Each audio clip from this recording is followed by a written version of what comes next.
लेकिन दिल्ली में नहीं देने दिया जाता क्योंकि यहां ऐसे भ्रष्टाचारी अरविंद केजरीवाल की सरकार है जो काम नहीं करती, जो सिर्फ लूट करती है, भ्रष्टाचार करती है। पूरे देश में प्रधानमंत्री आवास योजना से मकान दिए जाते हैं, लेकिन दिल्ली में रोकने की कोशिश की जाती है। और अब तो एक नया खेल शुरू हुआ है। अपनी हार को देखकर वो निराशा और हताशा अब उनके बयानों में नजर आने लगी है। कहते हैं हरियाणा जहर मिला रहा है। इससे शर्मनाक बात हो नहीं सकती कि एक राज्य का पूर्व मुख्यमंत्री दूसरे राज्य पर आरोप लगा रहा है। और उससे भी ज्यादा शर्मनाक है वो ये कि ये आदमी जो आज दिल्ली का पूर्व मुख्यमंत्री है, 1 साल पहले जब हरियाणा में चुनाव में गया था, अपने आप को हरियाणा का लाल कहता था और कहता था कि मैं हरियाणा की धरती पे पैदा हुआ हूं, उसी धरती पे पला बड़ा हूं, उसी धरती पे खेला हूं। तो मैं अरविंद केजरीवाल से पूछना चाहता हूं कि जिस धरती का नमक तुमने खाया है, तो फिर ये नमक हरामी तुमने उसके साथ क्यों किया, हरियाणा के साथ? ये बताना चाहिए तुम्हें। जिस धरती का नमक, जिस धरती का अन्न अनाज खा के तुम बड़े हुए, आज तुम उसी मां को गाली दे रहे हो, हरियाणा को गाली दे रहे हो। यमुना से जब हरियाणा पानी भेजता है, पल्ला से पानी साफ होता है, लेकिन वजीराबाद से ओखला के बीच में से 2 किलोमीटर के स्ट्रेच में वो यमुना दम तोड़ देती है, ऑक्सीजन उसकी 0 कर देती है। क्यों? क्योंकि एसटीपी प्लांट आपने लगाए नहीं, गंदे नाले सीधे आते हैं, मलमूत्र सीधा यमुना में जाता है। उसको रोकने का प्रयास तुमने किया नहीं, और केंद्र ने जितने हजारों करोड़ तुम्हें दिए, तुम उसको भी पी के बैठ गए। दोस्तों, ये अवसर मैं बता रहा हूं आप लोगों को, ये 5 फरवरी 2025 आपको दोबारा मिलने वाली नहीं है। जिस दिल्ली को हम विकसित राजधानी बनाना चाहते हैं, विकसित भारत की विकसित राजधानी अगर हम बनाना चाहते हैं, तो यही समय है, सही समय है, और अभी प्रहार करना होगा और बीजेपी की सरकार बनानी होगी। और आज इस द्वारका की पवित्र भूमि से मैं आपसे आह्वान कर रहा हूं, आज एक एक साथी, एक एक जनता जनार्दन जो यहां बैठी है, संकल्प लेके जाना कि एक एक व्यक्ति, आज एक एक मां, एक एक बहन संकल्प लेके जाएगी कि जहां मैं रहता हूं, जिस बूथ पे मैं रहता हूं, उस बूथ को जिताने की जिम्मेदारी मेरी। जहां मेरा घर है, उसके घर के आसपास के 20 घरों के वोट डलवाने की जिम्मेदारी मेरी। अपने वार्ड को जीतने की जिम्मेदारी मेरी, अपनी विधानसभा को जीतने वाली जिम्मेवारी मेरी। अगर ये जिम्मेवारी आज हम सब मिलकर कार्यकर्ता उठा लेंगे, तो देखना 5 तारीख को जब चुनाव होगा और 8 तारीख का दिन होगा, माननीय प्रधानमंत्री जी का आशीर्वाद हम सब कार्यकर्ताओं को मिलेगा और दिल्ली में एक डबल इंजन की सरकार चलेगी, जो विकास के रास्ते खोलेगी, विकास के द्वार खोलेगी। आज आप सब ये संकल्प लेके जाएंगे, और मैं इसी उम्मीद के साथ अपनी वाणी को विराम देता हूं कि 5 फरवरी को हम वो सब करके दिखाएंगे जिसका भरोसा राष्ट्रीय नेतृत्व हमसे करता है। बोलिए भारत माता की, भारत माता की, भारत माता की।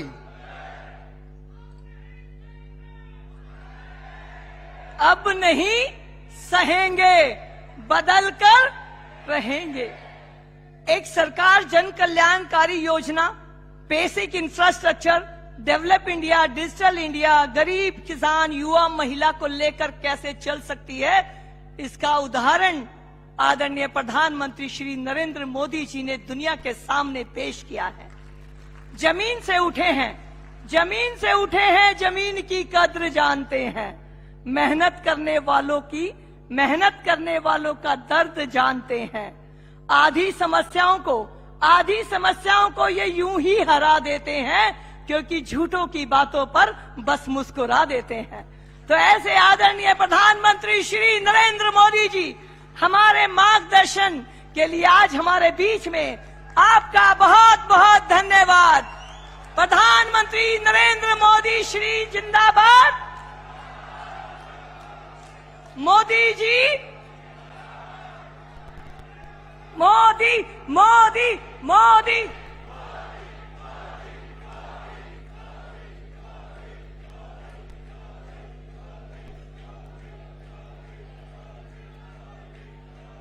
भारत माता की, भारत माता की। साथियों, दिल्ली में वोटिंग होने में अब बस 5 दिन बचे हैं। आप सभी इतनी बड़ी संख्या में भाजपा के उम्मीदवारों को आशीर्वाद देने आए हैं। हम सभी दिल्ली के लोगों के बहुत बहुत आभारी हैं।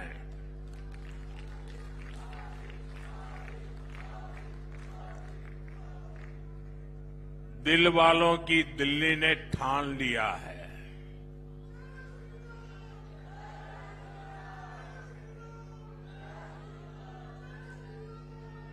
आपदा वालों को भगाना है।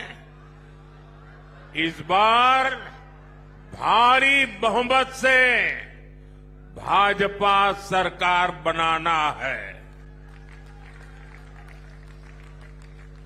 साथियों, जब भी द्वारका आता हूं, भगवान श्री कृष्ण की द्वारिका नगरी की याद आना बहुत स्वाभाविक है।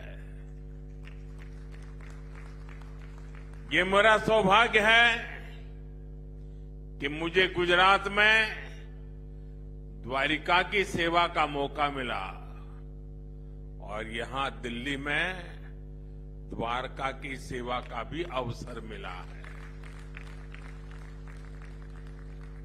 भाजपा दिल्ली को जितना आधुनिक बनाना चाहती है, उसकी एक झलक यहां द्वारका में दिखती है। केंद्र सरकार ने यहां भव्य यशोभूमि का निर्माण कराया। यशोभूमि की वजह से यहां द्वारका के, दिल्ली के हजारों नौजवानों को किसी न किसी तरह का रोजगार मिला है। इससे यहां लोगों का बिजनेस बढ़ा है। यशोभूमि के बाद यहां रियल दीदी, हर महीने 2500 रुपए मिलने की बधाई हो। हर महीने 2500? हाँ, 2500 रुपए। भाजपा सरकार बनते ही दिल्ली की महिलाओं को हर महीने 2500 रुपए और साथ ही 500 रुपए में LPG सिलेंडर की गारंटी। कमल का बटन दबाएं, भाजपा को जिताएं।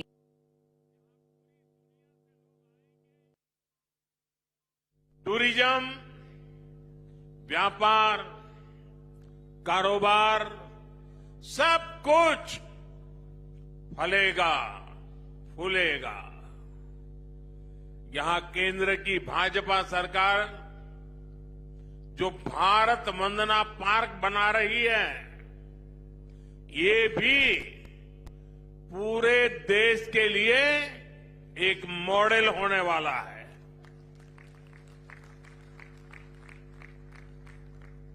विकसित भारत की राजधानी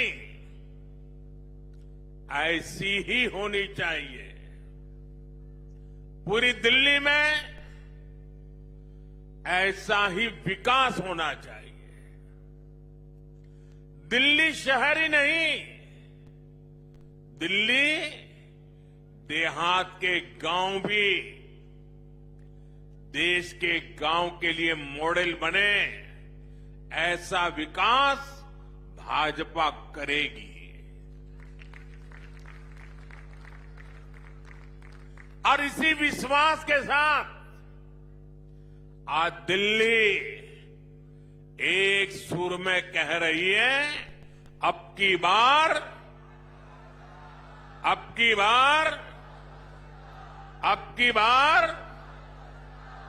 साथियों, दिल्ली को केंद्र और राज्य सरकार की डबल इंजन वाली सरकार चाहिए। आपने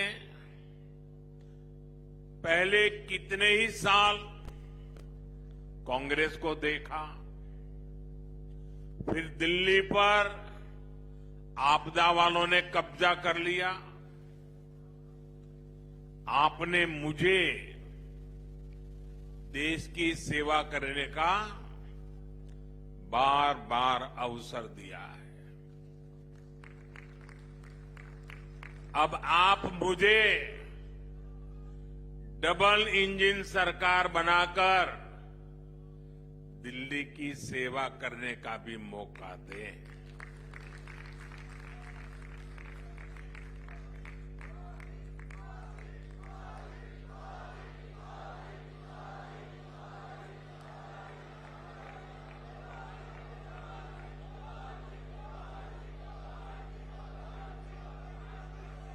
मैं गारंटी देता हूं, दिल्ली के विकास में भाजपा सरकार कोई कोर कसर बाकी नहीं छोड़ेगी। साथियों, बीते 11 साल में आपदा ने सबके साथ सिर्फ लड़ाई झगड़ा ही किया है। ये आपदा वाले केंद्र सरकार से लड़ते हैं, ये हरियाणा वालों से लड़ते हैं, ये यूपी वालों से लड़ते हैं। ये केंद्र सरकार की योजना यहां लागू नहीं होने देते। दिल्ली में यही आपदा वाले रहे तो दिल्ली विकास में पिछड़ती चली जाएगी और बर्बाद होती जाएगी।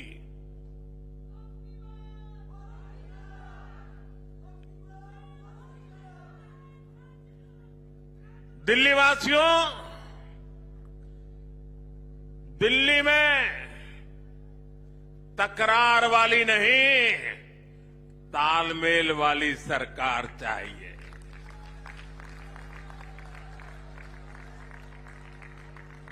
ताकि मिलजुल करके दिल्ली की हर बड़ी समस्या का समाधान हो। साथियों, हमें मिलकर दिल्ली को लूट और झूठ की आपदा से मुक्त कराना है। आपदा वालों ने दिल्ली को अपनी राजनीति चमकाने का एटीएम बना दिया है। आपदा वालों ने दिल्ली का पैसा निचोड़ लिया है, लूट लिया है। दिल्ली में घोटाले करके ये आपदा वाले काले धन से देश के दूसरे राज्यों में राजनीति चमकाते हैं।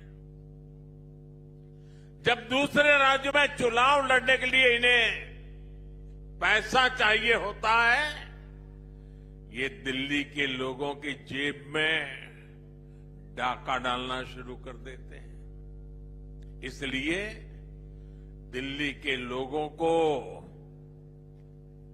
अब सावधान होने में देर नहीं करनी चाहिए। जितना हो सके उतना जल्दी इससे मुक्ति पा लीजिए। और मैं आज एक बार फिर डंके की चोट पर कह रहा हूं, दिल्ली में भाजपा सरकार बनते ही आपदा के भ्रष्टाचार पर और कड़ा प्रहार होगा।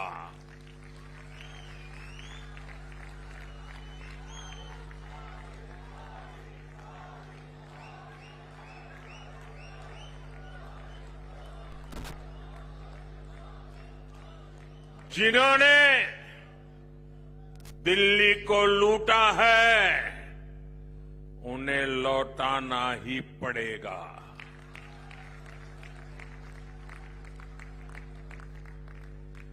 विधानसभा के पहले सत्र में ही सीएजी की रिपोर्ट टेबल पर रखी जाएगी।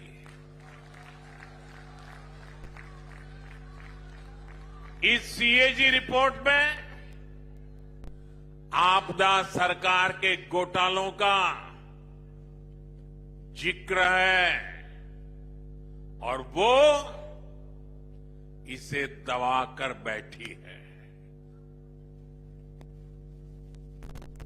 साथियों, मुझ पे भरोसा कीजिए, मैंने दिल्ली के मिजाज को देखा है। दिल्ली के मतदाताओं का उत्साह उमंग देखा है। दिल्ली वासियों के दिल में आपदा वालों के प्रति जो भयंकर नफरत है वो मैं देख रहा हूं और इसलिए कहता हूं, बस अब कुछ ही दिन बाकी है। आपदा सरकार का कच्चा चिट्ठा दिल्ली के लोगों के सामने होगा। साथियों, आपदा वालों की नीयत क्या है, ये आप सभी देख रहे हैं। ये सिर्फ अफवाहबाजी करते हैं, झूठ फैलाते हैं। आजकल ये लोग झुग्गियों में जा जाकर भांति भांति के झूठ फैला रहे हैं और पता नहीं अभी 3-4 दिन बीच में है, ऐसा ही कोई ऐसा झूठ का बम फोड़ देंगे क्योंकि उनको वही तरीका आता है। सच ये है कि मोदी सरकार जहां झुग्गी है वहीं पर पक्का मकान बनाकर दे रही है।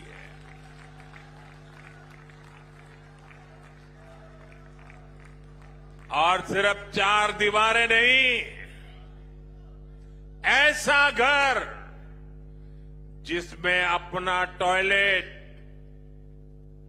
अपना नल, नल से जल, मुफ्त गैस कनेक्शन, सब कुछ होगा। आज दिल्ली में कई क्लस्टर्स में अच्छे घरों का निर्माण चल रहा है। सैकड़ों परिवारों को नए घर मिल चुके हैं। दिल्लीवासी, अब तो आप भी मुझे भली भांति जानते हैं, मेरा अपना तो कोई घर नहीं है, लेकिन मेरा सपना है कि मैं हर गरीब को पक्का हो जाएगा। जमीन से जुड़े जो भी मामले आपके हैं, कोई और समस्या है, उन सभी का समाधान हम मिलकर निकालेंगे। साथियों, कांग्रेस और आपदा दोनों अहंकार की पराकाष्ठा के प्रतीक है।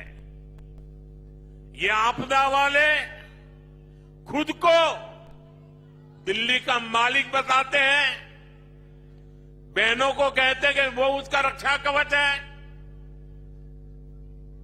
मोदी कहता है बहनें मेरे रक्षा कवच है। ये फर्क है। और जैसे खुद को दिल्ली का मालिक कहते हैं, एक कांग्रेस वाले खुद को देश का मालिक समझते हैं। कांग्रेस के शाही परिवार का अहंकार आज देश ने फिर देखा है। आज हमारे सम्मानीय राष्ट्रपति द्रौपदी मुर्मू जी ने संसद को संबोधित किया। उन्होंने देशवासियों की उपलब्धियों के बारे में बताया, विकसित भारत के विजन के बारे में बताया। और अब हम समझे द्रौपदी मुर्मू जी उड़ीसा के जंगलों में आदिवासी परिवार से निकल करके यहां पहुंची है। उनकी मातृभाषा हिंदी नहीं है, वो उड़िया भाषा में पली बड़ी है। मातृभाषा न होने के बावजूद भी उन्होंने बेहतरीन तरीके से आज संसद को प्रेरित किया, भाषण दिया। लेकिन कांग्रेस का शाही परिवार उनके अपमान पर उतर आया है। शाही परिवार के एक सदस्य ने कहा कि आदिवासी बेटी ने बोरिंग भाषण दिया। दूसरी सदस्य तो इससे भी एक कदम आगे बढ़ गई। उन्होंने राष्ट्रपति जी को पुअर थिंग कहा, गरीब कहा और चीज कहा, थकी हुई कहा। एक आदिवासी बेटी का बोलना इनको बोरिंग लगता है। ये देश के 10 करोड़ आदिवासी भाई बहनों का अपमान है। ये देश के हर गरीब का अपमान है। जो जमीन से ऊपर उठकर आते हैं उनको कांग्रेस का शाही परिवार बिल्कुल पसंद नहीं करता। गरीब, दलित, आदिवासी, ओबीसी समाज से जो भी लोग आगे बढ़ते हैं उनको ये कदम कदम पर अपमानित करते हैं। आर्थिक प्रगति, किसानों की समृद्धि, मेट्रो, रोड, एयरपोर्ट, स्टार्टअप, खिलाड़ियों की प्रशंसा, ये आज उनके भाषण में वर्णन हो रहा था। उनको ये भी बोरिंग लगता है। लोगों को गाली देना, विदेशों में भारत को बदनाम करना और अर्बन नक्सलियों की बातें, ये उनको ज्यादा अच्छे लगती है। साथियों, दिल्ली को बहुत सावधान रहना है। हार के डर से ये दोनों अहंकारी पर्दे के पीछे मिल चुके हैं और इसलिए मैं दिल्ली वासियों से कहना चाहता हूं,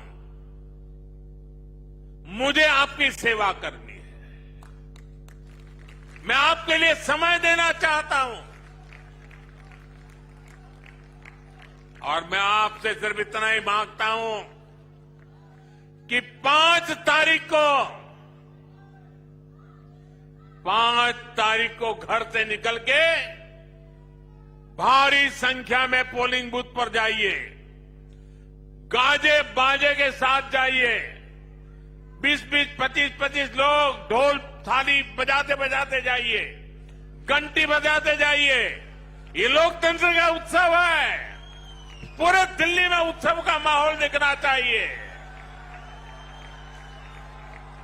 और मुझे जो चाहिए, आप कमल के निशान पर बटन दबाइए। 5 फरवरी को कमल के निशान पर बटन दबाइए। साथियों, 5 फरवरी आपका भविष्य तय करने का दिन है। 5 फरवरी आपदा वालों का हिसाब करने का भी दिन है। साथियों, दिल्ली को दुनिया का सबसे शानदार शहर बनाने के लिए आपको वोट जरूर डालना है। अगर ठंड की स्थिति हो तो भी पहले मतदान होना चाहिए। पहले मतदान, फिर जलपान। जब तक मतदान नहीं करेंगे, जलपान नहीं करेंगे, इस मिजाज से काम करना चाहिए। दिल्ली में बदलाव लाना है तो वोटिंग के सारे रिकॉर्ड टूटने चाहिए। कमल निशान पर ज्यादा से ज्यादा वोट पड़ने चाहिए। याद रखिएगा, आपदा नहीं सहेंगे, बदल के रहेंगे।